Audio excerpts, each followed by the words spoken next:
Today's gathering to honor Senator Graham happened as another prominent Republican senator has been hospitalized for a stay that has now gone on for more than 45 days. That is Senator Mitch McConnell, whose extended absence and little information from his team about what's going on with his health has further threatened not just the president's agenda, but also some pretty crucial upcoming votes on his top appointees. Todd Blanche's nomination for Attorney General is already hanging in the balance tonight, with McConnell's absence from Washington leaving the White House with one less vote to spare. Now the scrutiny into McConnell's prolonged absence has led the Democratic governor of his state, Kentucky, Andy Beshear, to press for more answers, writing, quote, "I am addressing this letter to Senator McConnell under the assumption that he is capable of reading and responding verbally and not incapacitated by means of consciousness or cognition. As governor of the state that you serve," Beshear wrote, "I am calling on you directly and verbally address the people of Kentucky and provide proof of your capacity to serve or resign." And my lead source tonight is the Democratic Governor, Andy Beshear of Kentucky. And thank you, Governor, for being here. Your letter says that Senator McConnell needs to talk on camera to prove his capacity directly and verbally, or you believe he needs to resign. Have you gotten any response from Senator McConnell or his office? I have not. And this is now the second request I've made on behalf of the people of Kentucky. Listen, what's happening here is someone has been away from their job for about 6 weeks. And anybody who's watching, if they were away from their job for 6 weeks, they'd have to call their boss, explain what's going on, and talk about when they could get back to work. I respect everyone's privacy, especially with their health. But when you run for these types of offices, you give up some of that privacy. You know that when you run. Senator McConnell has a duty to the people of Kentucky to show that he continues to have the capacity to do this job, and it's time that he step forward and do it.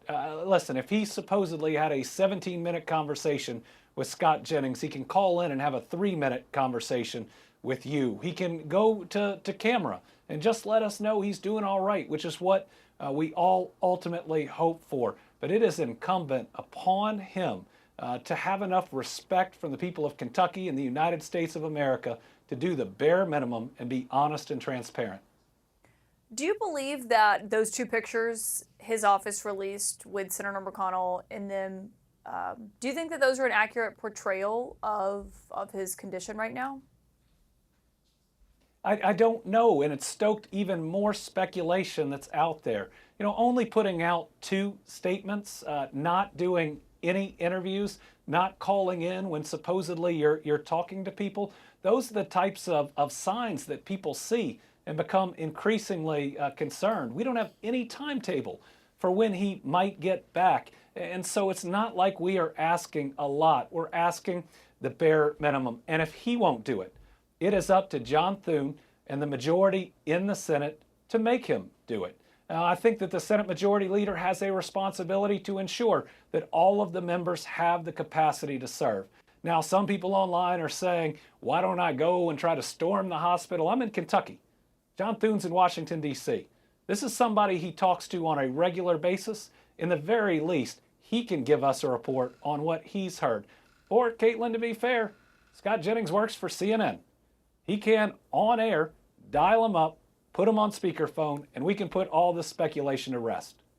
Yeah, well, obviously Scott has declined to do so, but relayed what he says he heard from Senator McConnell. You know, you mentioned what you said to Leader John Thune here, saying that he should investigate what's going on with Senator McConnell. He responded today when he was asked about your letter that he thinks this is an issue between the people of Kentucky and Senator McConnell. What's your response to that?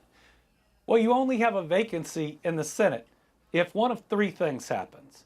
You have a death, you have a letter of resignation, or the Senate moves to ultimately expel you. And that third part is what he has a duty to do if Senator McConnell is not capable. And as the majority leader of the Senate saying he's not even going to check on one of his Republican senators to make sure he can do his job, that is shameful. And while a lot of folks want to talk about what this person or that person should do, the wrong here is directly on congressional Republicans. The wrong is on John Thune, who has talked ad nauseum about Joe Biden's health, but won't investigate one of his own, won't walk right across town, won't be able to look in the camera and say one of my fellow Republican senators has the ability to continue, and I think so little of the American people, I won't find out for sure. That's pretty shameful. You know, some people might hear that and look at when the Democratic Senator John Fetterman was in the hospital, I think for 6 weeks or so, for depression after his stroke. At the time, Chuck Schumer said the Democratic caucus stood fully behind him. Do you think that this is a different situation in your view? Well, I think anybody who's gone for that long at least needs to be honest and transparent about what they're dealing with, to give regular reports, and I expect that for a Democrat or a Republican. This is also one of the reasons that I support term limits.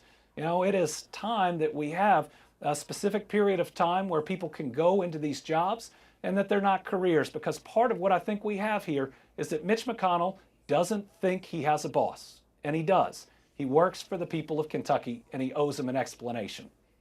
We heard from Kentucky Senator Rand Paul, who was commenting on your letter about Senator McConnell and the fact of what you say is a lack of transparency. I want you to listen to what the fellow senator from Kentucky had to say. I think it's a campaign ploy by Beshear to look relevant. He wants to jump in. There's a lot of news over how Senator McConnell is doing, and so to appear relevant, he's putting out inflammatory statements and this and that. And I think, for goodness sakes, we've had elderly senators from both parties. You haven't heard me ranting and raving saying they need to prove they're alive and they need to do this. We've had people missing for a year. What's your response? I mean, he's saying that this is a political ploy, basically, on your part. I am the governor of Kentucky. Our people deserve a senator that they know has the capacity to serve. And how is it asking that much to ask him to do a short video or to call into a news station for a couple of minutes when, supposedly, he's calling other people and having longer conversations? It's a campaign ploy to say someone should have a 3-minute interview. My goodness, is that too much for Rand Paul? Because I see him jumping in front of every camera he can find. But how about y'all ask Rand Paul how he's doing? Ask Rand Paul to go over and see him in the hospital. This is his fellow Republican senator from Kentucky. And I know they don't like each other very much, but Rand Paul has a duty to the people of Kentucky too. Why doesn't he go see him and report on his status? There have been a lot of votes that have obviously been happening in the Senate that are complicated for Republicans by Mitch McConnell's absence. Today, the Israeli Prime Minister Benjamin Netanyahu is here. He's been meeting with President Trump about the Iran war. That's been something that obviously the Senate has been talking about. There were no cameras invited in the Oval Office today, which is pretty rare for a meeting with a world leader. And I wonder what that says to you as we are now, several months into this war. Well, it seems like a similar lack of transparency by this president. But hey, Donald Trump got us into this war of choice. He got us in without even knowing what he wanted to get out of it. It started off as regime change because apparently he thought Iran was similar to Venezuela. That's as little studying and work as he did, and that's because he listens to no one. Then he changed his supposed goals and said it was to get rid of their missile and drone capacity, which he has not done, to eliminate their Navy, which he has not done. And now he says it's to ensure they don't have nuclear weapons, which he said he completely obliterated over a year ago. You have a president that is running a war that is putting people in harm's way based on his gut, based on how he woke up and feels on a given day, based on what he thought of his breakfast that morning. I mean, this is not how you run an international conflict. And look at what it's doing. I mean, look at the farmers in Kentucky that have already been hit by losing clients in the elimination of U.S. aid, in tariffs, where China then went to Brazil and Argentina for soybeans, or now all of our farm machinery runs on diesel, which is even higher than gas, and a third of all the fertilizer in the world comes through the Strait of Hormuz. This is a war that needs to end. But if we are going to actually finish it, we actually need to send grown-ups to the table. We have foreign service officers who have spent their entire lives wanting to understand every nuance of every word or gesture that an Iranian negotiator might make at the table. And Donald Trump doesn't let them go. He sends a developer, his son-in-law, or, oh my goodness, J.D. Vance with zero experience to this table. That is not a serious effort to get us out of a war that's harming the American people. Well, J.D. Vance is the vice president, to be fair. But let me ask you, because I think all of this could potentially be a prime topic for the midterm elections that are happening just a few months from now. It's not very far. A new report came out, and what we know right now is the Republican National Committee has about $130 million in cash on hand. Democrats, on the other hand, are $2 million underwater. They've even been asking vendors to delay sending their bills until after the midterms. There's a report that the DNC chair, Ken Martin, was reported to HR after he threw a phone in the direction of a junior staffer. Do you have confidence in Ken Martin to lead your party as we are in such a critical period for the midterm elections this fall?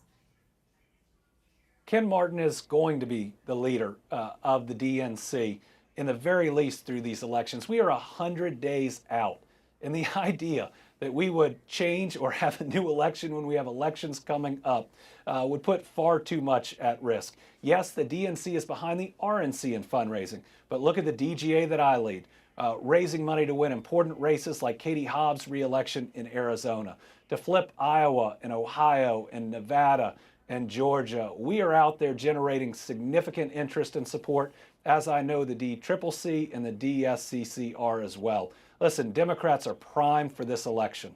Donald Trump's policies are making everything cost more. His big ugly bill is going to shut down rural hospitals all across America. His war in Iran is making us less safe. The tactics of ICE, which he encourages, are violating American civil rights day in and day out, and Democrats offer a better alternative.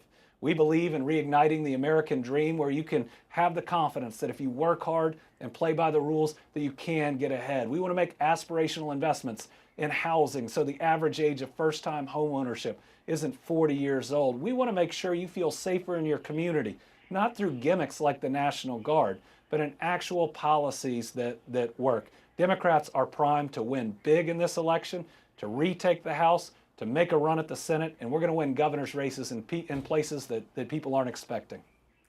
We shall see. Governor Andy Beshear, as always, thank you for your time, and please let us know if you hear from Senator McConnell's office. You'll be my first call.